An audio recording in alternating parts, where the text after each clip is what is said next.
Bonjour tout le monde, je suis ravie de participer à ce webinaire organisé par RSE-PED. Ça fait une première pour le CCN français, donc c'est un plaisir de vous informer sur le mécanisme des principes directeurs. Donc je suis censée premièrement faire un rappel sur le cadre des principes directeurs en tant que tel, puis ensuite présenter le rôle des PCN de manière générale avec une spécificité sur le PCN français. Donc, les principes directeurs de l'OCDE vous ont été présentés par Madame Christina Tebarles, qui est chef de l'unité conduite responsable des entreprises de l'OCDE.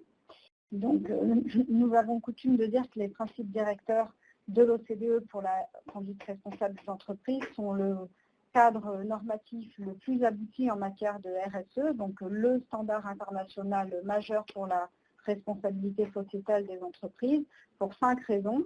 D'abord parce qu'ils visent un public extrêmement large d'entreprises, puisque ces principes s'appliquent à des entreprises quelle que soit leur taille et quel que soit leur secteur. Ensuite, les principes directeurs portent sur des thématiques très larges qui couvrent l'ensemble du spectre de la responsabilité sociétale et environnementale des entreprises. Il y a des éléments sur la publication d'informations par les entreprises, évidemment les droits de l'homme en reprenant le corpus des Nations Unies, les questions tournant autour des droits fondamentaux des travailleurs en s'appuyant sur le corpus de l'OIT, les questions d'environnement, la corruption, la fiscalité, la concurrence, l'intérêt des consommateurs, la science et la technologie. Ensuite, en parallèle de ces thèmes, le troisième élément fondamental des principes directeurs, c'est les concepts innovants qu'ils utilisent comme méthodologie, qui est celui de la diligence raisonnable des entreprises et qui permet à ces principes, à ces recommandations, de couvrir les spécificités de la mondialisation telle qu'on la connaît depuis maintenant plusieurs années. Et la diligence raisonnable est très importante parce que c'est ce qu'on va demander de mettre en place par les entreprises afin d'identifier les risques liés à leurs activités et puis limiter les impacts et remédier aux incidences négatives. Le deuxième élément innovant de ce concept, c'est que la diligence raisonnable va s'appliquer à l'entreprise en elle-même ainsi qu'à ses relations d'affaires. Ça va être ses filiales, ses fournisseurs et ça permet de viser les chaînes d'approvisionnement des entreprises, ce que Christina Tebarles vous a très certainement explicité. Le quatrième élément, c'est l'aspect extraterritorial de ces principes directeurs, puisqu'ils vont s'appliquer à partir du territoire des 47 États qui y adhèrent, ainsi qu'aux activités internationales des entités basées dans ces territoires. Ça couvre à peu près 80% du commerce mondial, mais il nous reste aujourd'hui des trous dans la raquette, notamment en Afrique subsaharienne et en Asie, où là, les activités d'entreprises de pays non adhérents aux principes directeurs ne pourront pas faire l'objet des principes, ne pourront pas être assujettis, entre guillemets, aux principes directeurs. Enfin, le cinquième élément très spécifique des principes directeurs, c'est le fait que ce texte, ces normes internationales, prévoient un dispositif de suivi et qui est également un dispositif de contrôle et de médiation. Donc on est sur un texte qui émet des recommandations aux entreprises, donc qui n'est pas contraignant en tant que tel, mais qui est doté d'un dispositif très atypique et très spécifique de promotion pour faire connaître les standards RSE aux entreprises, aux parties prenantes, aux ONG, dans les pays d'origine et dans les pays d'activité des entreprises, mais également un dispositif de recueil des plaintes pour mettre en place un dialogue, des médiations et travailler à la remédiation. C'est le point plus spécifique du webinaire aujourd'hui sur lequel je reviendrai ultérieurement. Donc, les PCN, actuellement, on en a 44. Il faut savoir que 47 pays adhèrent aux principes directeurs de l'OCDE. Un point très important à souligner, c'est qu'un pays non adhérent de l'OCDE, non membre, peut rejoindre les principes directeurs. Raison pour laquelle on est à 47 États et non pas strictement les 35 États adhérents de l'OCDE. Donc l'OCDE fixe plusieurs cadres au PCN, des recommandations, des propositions sur leur composition. Ensuite, l'OCDE fixe clairement les missions des PCN et ensuite des principes de fonctionnement, qui va permettre d'avoir un réseau, le réseau des PCN, qui, bien que chaque PCN étant différents ont quand même des caractéristiques communes, des missions communes et des principes de fonctionnement communs. Donc j'ai fait quelques petites recherches sur la base des rapports annuels que chaque PCN remet à l'OCDE. Actuellement, sur les 44 PCN existants, une très très grande majorité des PCN n'est composée que de représentants de l'État, parce qu'on est dans un mécanisme qui dépend des États. Donc 2/3 des PCN sont composés soit d'une seule administration, soit de plusieurs administrations. Et ça va concerner notamment une grande partie des PCN des États qui participent au G7 et au G20 et qui adhèrent au principe directeur. On a une petite dizaine de PCN un petit peu différents dans le sens où ils sont ouverts aux parties prenantes, qui est quand même la caractéristique de la conduite responsable des entreprises aujourd'hui, c'est cette ouverture sur les parties prenantes. On a 4 PCN qu'on appelle tripartistes, très important, et ce tripartisme reprend le mode de fonctionnement de l'Organisation internationale du travail, et c'est en fait la base du dialogue social. Ça veut dire que ces PCN vont comporter des représentants de l'État, des syndicats et des milieux d'affaires. 4 PCN tripartites, la France, la Belgique, la Suède et la Lettonie. On a 3 PCN qui sont composés d'experts, qui sont en lien avec le gouvernement, et 2 PCN quadripartites parce qu'ils incluent également des ONG. Donc cette petite dizaine de PCN est assez originale dans sa composition.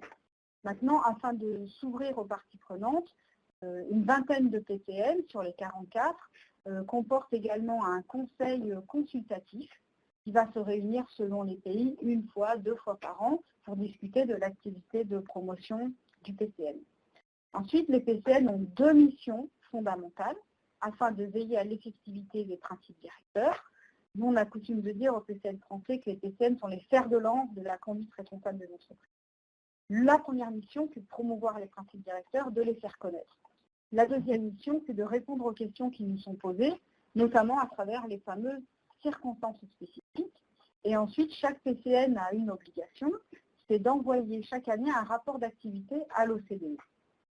Ensuite, les PCN ont 8 grands principes de fonctionnement, qui fait que les principes directeurs en fait, imposent à l'État qui adhère de créer un PCN. Ça, c'est la seule obligation juridique qui découle des principes directeurs, c'est de créer le PCN, mais il y aura une flexibilité dans sa composition. Ensuite, tous les PCN ont les mêmes missions et doivent, dans leur activité, respecter plusieurs principes de fonctionnement. Tout d'abord, les critères des PCN, ils doivent tout faire pour être visibles. Ensuite, ils doivent être accessibles aux parties prenantes. Ils doivent faire preuve de transparence dans leurs activités, par exemple à travers un site web. Et ensuite, ils doivent rendre compte de leurs activités. Les 4 autres principes sont liés plus précisément aux circonstances spécifiques. Et là, dans le traitement d'un cas, le PCN va devoir être impartial, donc ne pas privilégier une partie par rapport à l'autre. Il va devoir faire preuve de prévisibilité dans le mode de fonctionnement du traitement des saisines. Il va devoir faire preuve d'équité et puis agir en conformité avec les lignes directrices qui sont fixées par l'OCDE. Donc, une fois passées ces caractéristiques communes au réseau de tous les PCN pour la conduite responsable des entreprises, je souhaitais donner un petit coup de projecteur sur le PCN français particulièrement, donc un PCN tripartite, ce qui veut dire que la grande majorité de nos actions et la totalité de l'action du PCN dans le traitement des saisines est fait par le PCN tripartite qui réunit donc les parties prenantes syndicales, étatiques et des entreprises. Donc un petit point sur la composition et la gouvernance du PCN français. Le PCN il comporte 6 syndicats français, plusieurs administrations, économie, finance, écologie, affaires étrangères, ministère du Travail, très très important, et également le patronat qui est représenté par le MEDEF. Donc c'est ce groupe de membres qui constitue le PCN français en tant que tel. Ensuite, en matière de gouvernance, Le PCN est animé et piloté en toute impartialité par la Direction générale du Trésor au ministère de l'Économie. Donc la Direction générale du Trésor nomme le président et la secrétaire générale du PCN et nous pilotons, organisons l'action du PCN. Ensuite, concernant le fonctionnement et la communication du PCN, il est important de préciser que le PCN fonctionne de manière autonome et indépendante et qu'il prend ses décisions sur la base du consensus. Donc c'est toutes les décisions que le PCN prend, qui font l'objet de communiqués, émanent du dialogue social et d'un consensus au sein entre les 3 collèges et entre tous les membres qui constituent le PCN français. C'est quelque chose d'important à souligner parce que les PCN qui ne sont composés que d'administration vont avoir des décisions qui vont incarner la position de ces administrations, tandis que dans les PCN tripartites, on a un travail de fond qui se fait par le dialogue social. Afin d'être transparent, le PCN français publie un rapport d'activité annuel sur notre site internet. Il organise une réunion annuelle d'information pour discuter avec les parties prenantes de son activité et des sujets d'actualité sur la RSE.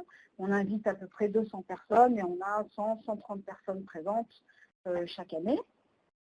Le PCN publie la liste de ses activités de promotion sur notre site. Et puis évidemment, nous publions toutes les décisions sur les circonstances spécifiques, sujet sur lequel on reviendra un petit peu plus tard.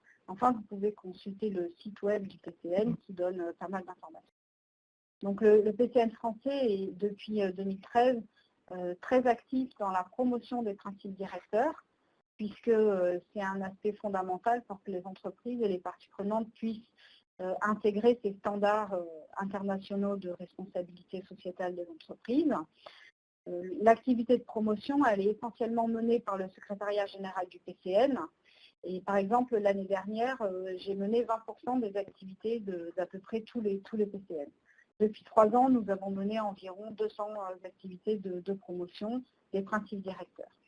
Le PCN français est aussi reconnu pour son expertise, ce qui donne lieu à des auditions, par exemple par la plateforme nationale française pour la responsabilité sociétale et environnementale des entreprises, par la Commission nationale des droits de l'homme et des entreprises, et puis également par des auditions et la participation à des travaux académiques sur la RSE. Le PCN français participe également aux travaux sectoriels de l'OCDE, ça c'est très important, ça nous permet de faire avancer, d'établir des guides sectoriels qui vont faciliter l'intégration des standards internationaux. Il participe à des activités, des conférences à l'international, Union européenne, OIT, ONU, enfin bref, tout un tas d'activités. Et on effectue aussi des missions auprès d'autres PCN. Ça peut être pour participer à des événements de promotion, pour connaître un autre PCN. On va faire un stop. Est-ce que je peux prendre ton micro 2 secondes? Alors, donc nous avons 2 retours, comme quoi les participants n'entendent pas. Est-ce que vous pouvez nous faire des retours sur le son, s'il vous plaît, les uns et les autres? Alors peut-être il faut... Non, ok. Alors Juliette et Carole, peut-être vous pouvez vérifier que vos haut-parleurs sont en marche en haut, c'est-à-dire dans la barre de menu du haut. D'accord, ok Juliette. Dans la barre de menu du haut, il faut que l'icône de haut-parleur soit activée, donc en cliquant dessus ou en cliquant sur la petite flèche à droite qui va donc, vous pouvez reconnecter vos haut-parleurs. Voilà, et sinon vous pouvez vous connecter par téléphone, ceux qui sont en France, c'est 01 70 75 07 40, le téléphone de mémoire, j'espère que c'est ça. Et le code de la conférence est 053 58 906 dièse. Donc si jamais le son ne marchait pas. Voilà, donc désolé si c'est le dièse, je vais tomber sur l'ordinateur. Voilà, je redonne la parole à Maëlys et désolé pour ce problème de son. J'espère que vous arrivez à vous connecter. À tout de suite. Donc je reprenais sur les caractéristiques du PCN français. Je vous ai parlé de sa composition, de sa gouvernance, de son fonctionnement, des activités de promotion des principes directeurs et ce qui nous intéresse aujourd'hui, les saisines. Donc le PCN a traité 27 saisines depuis sa création, 23 en tant que PCN leader, et puis 3 saisines en appui d'autres PCN. On pourra, s'il y a des questions, on pourra revenir sur la coordination des PCN. Il a réalisé un rapport sur le drame du Rana Plaza en 2013, qui a eu un écho très important et qui reste complètement d'actualité. Nous avons un gros travail de suivi sur les chaînes d'approvisionnement textile, habillement, chaussures. Donc, dans ces saisines, le PCN français les examinait, bien évidemment, offrir ses bons offices. Et les caractéristiques de son action, sur lesquelles je reviendrai par après, c'est que le PCN français émet quasi systématiquement des recommandations aux parties pour aider à mettre en œuvre correctement les principes directeurs.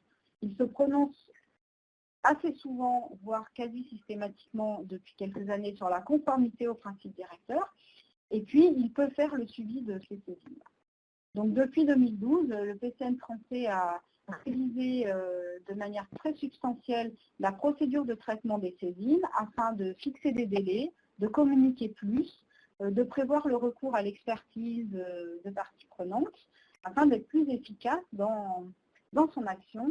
Mais les caractéristiques principales de son action, qui sont de servir de plateforme de dialogue aux parties pour, à travers le dialogue, renforcer l'effectivité des principes directeurs, évidemment que cet objectif-là n'a pas du tout été modifié, il a été renforcé, conforté, que le mode de faire du PCN français, c'est d'être une plateforme de dialogue pour aider les parties à progresser. Je reviens très rapidement sur l'action que nous menons à l'OCDE.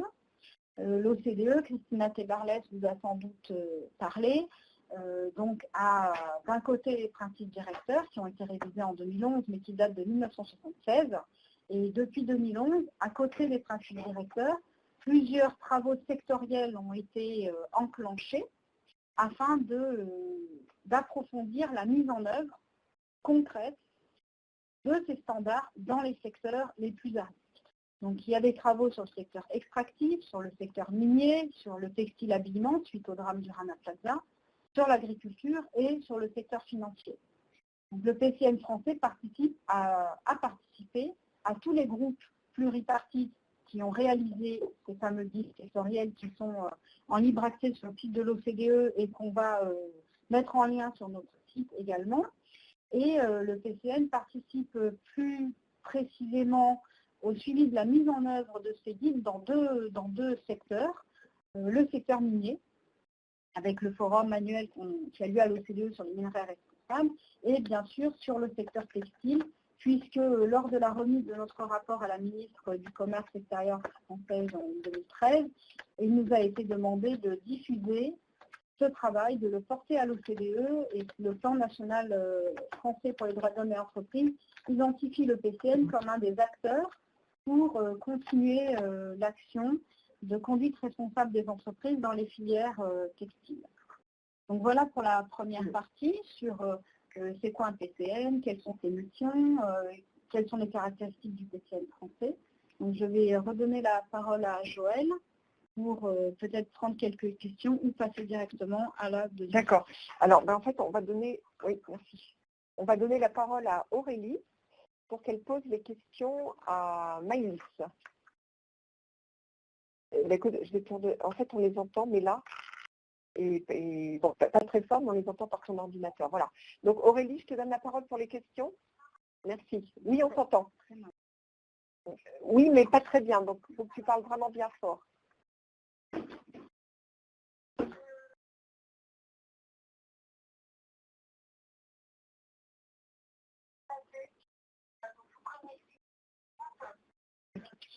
D'accord.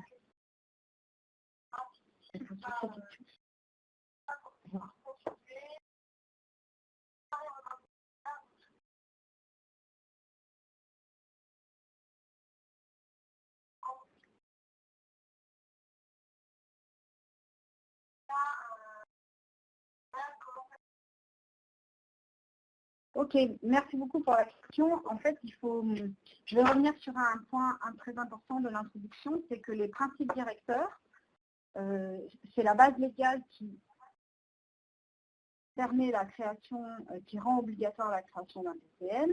Maintenant, pour qu'il y ait un PCN dans un pays, il faut que ce pays adhère aux principes directeurs de l'OCDE pour la conduite responsable des entreprises. J'ai indiqué que le trou dans la raquette sur la couverture mondiale des principes directeurs se situe en Asie et en Afrique subsaharienne, puisque aucun pays d'Afrique subsaharienne n'a rejoint les principes directeurs. De fait, les principes directeurs n'ont pas de PCN au Sénégal ou dans d'autres pays d'Afrique subsaharienne.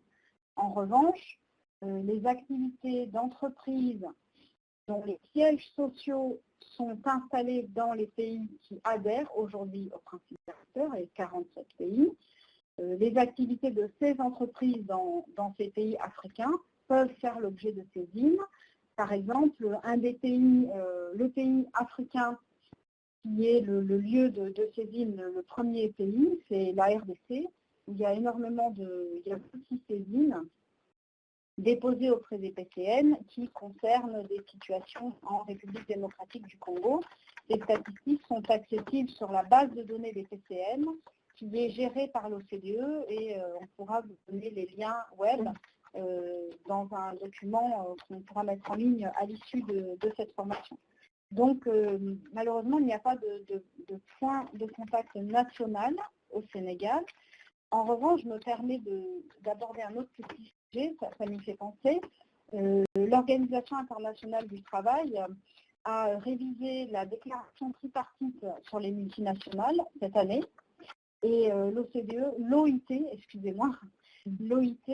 prévoit la création de points focaux nationaux qui devront promouvoir les standards de l'OIT en matière de droit du travail.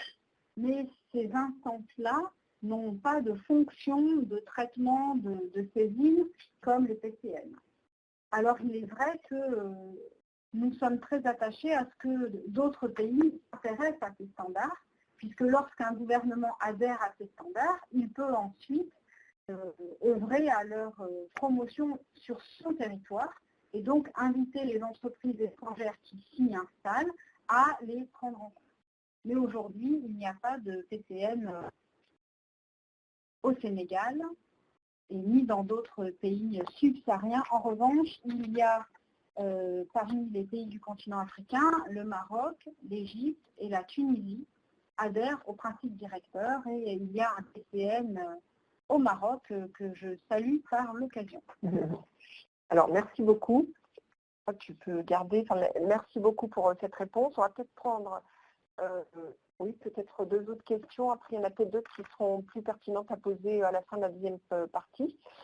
Alors, une question donc, qui est de comment appliquer les principes directeurs de l'OCDE pour les entreprises multinationales, les principes directeurs pour les entreprises multinationales aux entreprises chinoises en Afrique. Alors, qu'est-ce qu'on peut apporter comme réponse à cette question? Donc, je vais revenir sur ce que je viens de dire. Étant donné qu'aucun pays subsaharien n'adhère aux principes directeurs, on ne peut pas directement inviter les autorités de ce pays-là ne peuvent pas demander à une entreprise domiciliée en Chine de respecter les principes directeurs sur son territoire. Donc ça, c'est un premier élément.